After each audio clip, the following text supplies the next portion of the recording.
How to hide repost on TikTok. Hey everyone, welcome back to the channel. In today's video, I'll show you how to hide your repost on TikTok. So now without further ado, let's get started.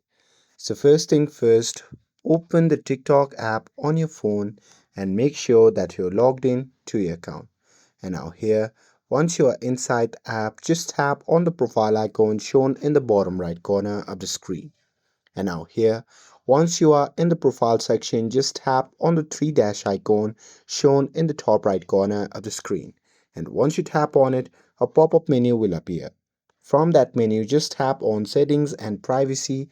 And now here, once you are in this section, just tap on the privacy option. And now here in this section, you can see the option labeled as private account. So simply toggle on that option. And once you do that, your draft videos, your any other repost will be directly and automatically hidden on your profile. And that's it.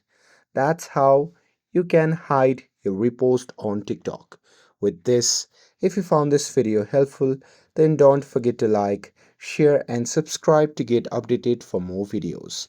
Thanks for watching, and I'll see you in the next video.